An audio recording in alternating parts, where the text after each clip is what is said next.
You're about to listen to an excerpt of Secret City Geek Lab, Orange County's best in geek news and pop culture features, broadcasting live every Sunday at 3 p.m. on 89.5 FM in Anaheim or online at ktstfmanaheim.com. Don't miss your favorite movie reviews and interviews. Subscribe to this YouTube channel and be sure to like and comment about this excerpt. Enjoy. You listen to KTST-FM. I'm Alan Ng, and this is Secret City Geek Lab. Hey, the Real Experimental Film Festival debuts this Friday, Saturday, and Sunday, and next weekend, over Thanksgiving weekend, at the Music Hall Theater in Beverly Hills. The festival is the festival will feature 3 films a day. One of those films will be chosen from submissions by experimental filmmakers, and the other 2 film screenings are The Key and Me, produced by Jefery Levy, and The Key, which was directed and adapted by Jefery Levy, and stars David Arquette and Bai Ling. I actually did have a chance to interview the 2 of them, and here I'll play you parts of that interview. First of all, Jefery spoke about the larger vision he has for this experimental film festival.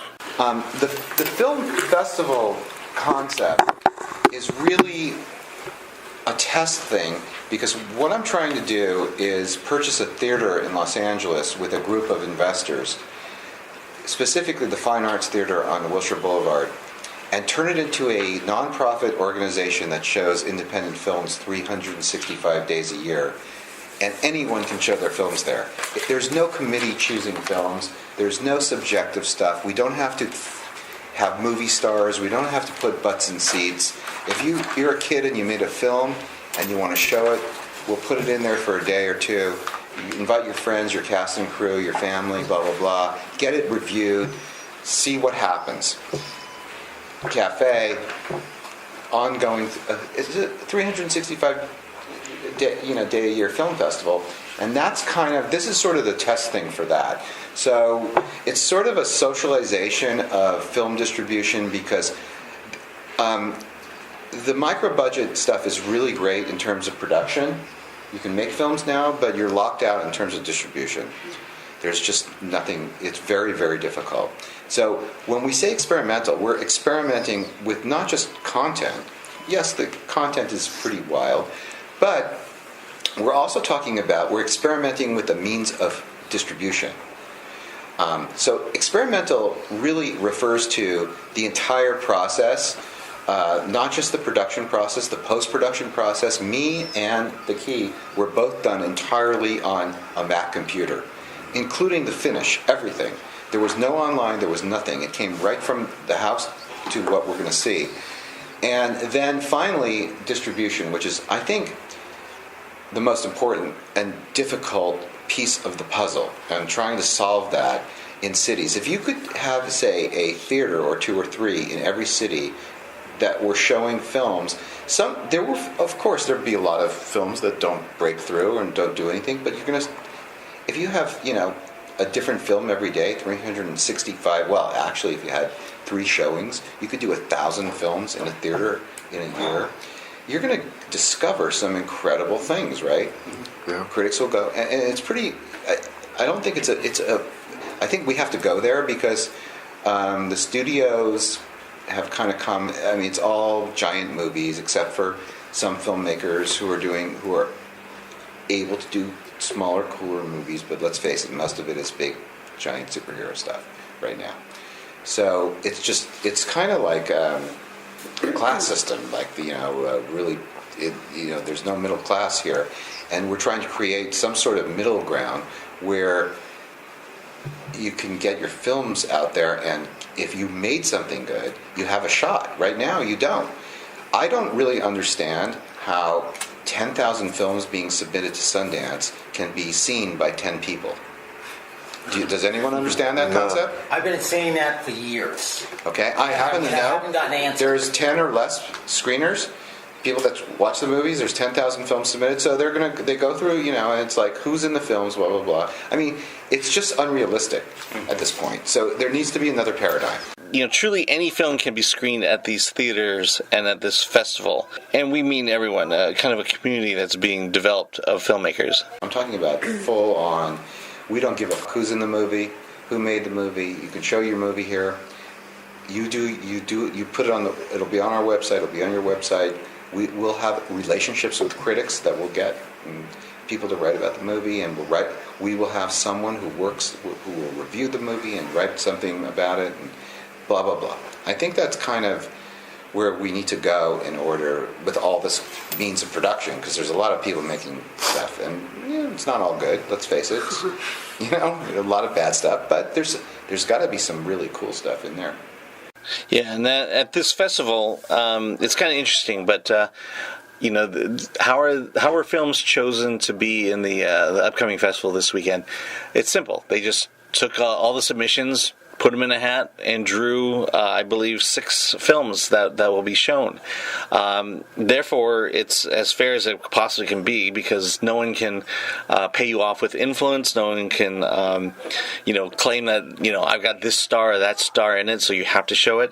It's just allowing filmmakers to get their work out there. I think the community part of this is a really big thing, and that's why we have the theater for my 2 movies, which are sort of announcing the start of this independent studio, which I hope to expand into a studio that's making movies by a lot of other filmmakers, not me, but other people. I wanted to just kind of, do the social thing, and that was the idea behind it. It's really hard to get people to come to see independent films. So we asked Mr. Levy why it was so important to come out to this festival.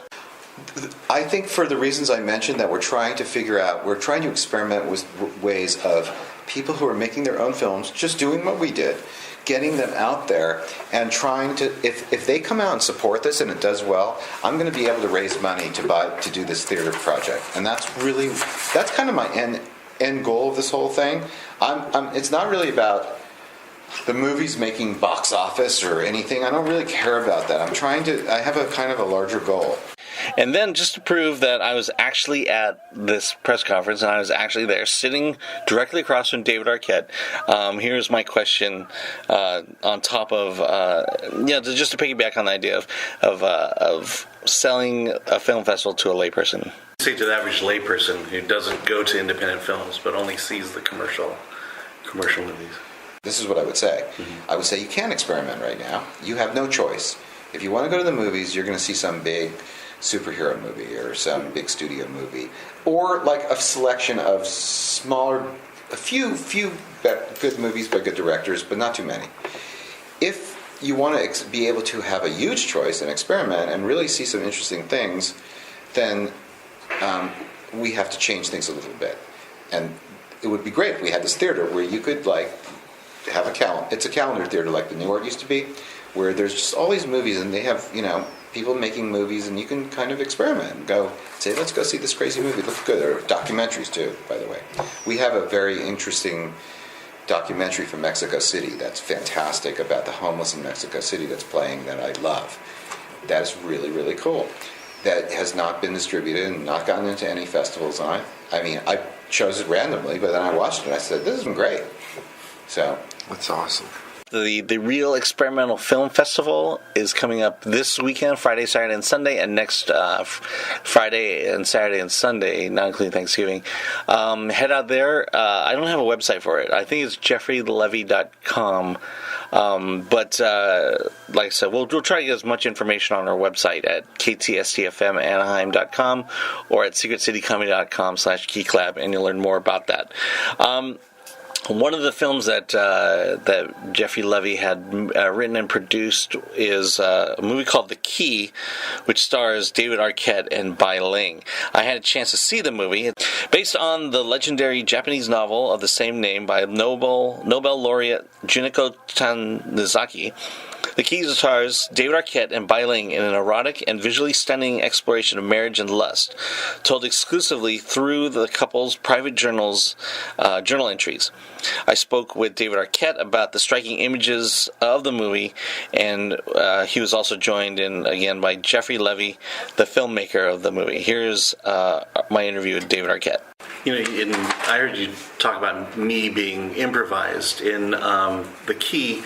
I mean, how planned out were all the shots and all the, did you know exactly what you wanted on the screen? I'll let David answer that. Yeah, I mean, Jeffrey's such an artist, and it truly is a masterpiece. It's not your typical film in any way. Mm-hmm. And he was very specific about the shots. I mean, we had whole days where we'd just be sitting there, like, doing scenes where we're holding still and the camera's dollying, and I'd never even thought of something like that. It's just so interesting, but it's a great way of telling the story and creating a mood and creating an experience. So, yeah, I was thrilled just to be a part of it, and when he cast Bai Ling, she was perfect.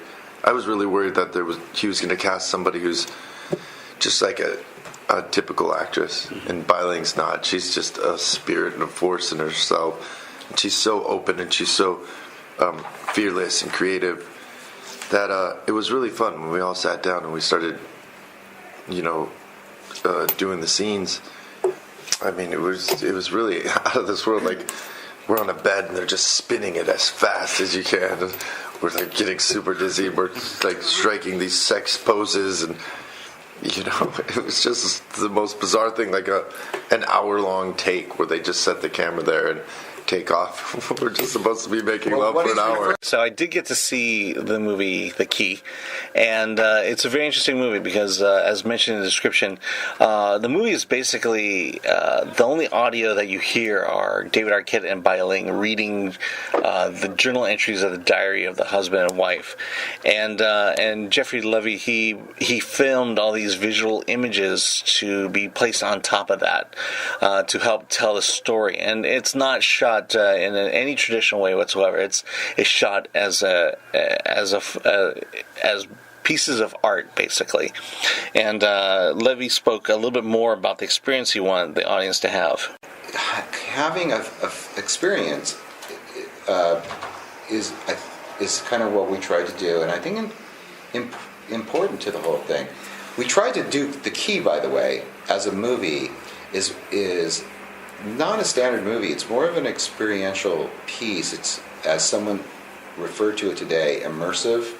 It's supposed to be like a dream with the dialogue is music, and you're kind of into this dream world of this marriage. And that was the sort of the approach we went for with the movie. It's hard to explain, but that was the approach. It's an immersive experience more than it's a movie, yes, because it's moving pictures, but it is where the dialogue the idea for me was that the dialogue almost became like music, and it's just washing over you, and you're hearing what they're saying, and you're looking at the images, and the story's unfolding, and it's like it's this dream that you become part of this marital experience. All right, and David Arquette had a very interesting story about his first meeting with Bai Ling. The role between the two of them is very intimate, and so it requires you to know your co-star and know them intimately. And here's a story David Arquette tells. David and Bai happened to meet each other at Comic-Con beforehand. Did we get together before that? I can't remember. I think I was trying to. I had met her just with you. I think. Yeah, and then we met. We had one or two meetings just to sort of get acquainted, because this is a fairly intimate movie. And then they had this very odd thing that happened where she ended up staying with David and his fiance in their room at Comic-Con. Yeah, she didn't have a room to stay in, and we had an extra living room that was a pull-out couch. And David texted me and said, "Bai is in our room staying with us." And when I got that text, I knew it was a sign from God, that this was going to go great. I mean, at the end of this pool, we had a scene where I have sex with my wife, but then she turns into her lover, the guy she's having sex with, and then I turn into myself. I'm having sex with myself. It was so out there. It was so wild. And the actual process of shooting that, like switching places, and then Bai's there, and then the other actor has to come and sit there. David had a double he had to have sex with. Yeah, a double. Oh, this guy shows up. He was a little uncomfortable. Wow. He was a little. This guy shows up, and he thought he was just gonna like do extra work or something. And I was like, I thought he dude, was a stand. yeah. I said, bro, That was pretty fun, actually. just go for it. Come on, let's. Yeah. Just, I actually had to give that guy a few $100 extra because he was so freaked out. I bet. All right, so that's Jefery Levy and David Arquette talking about the Real Experimental Film Festival. Coming up this weekend, you'll be able to see The Key every night, and then a new film shown that night as well.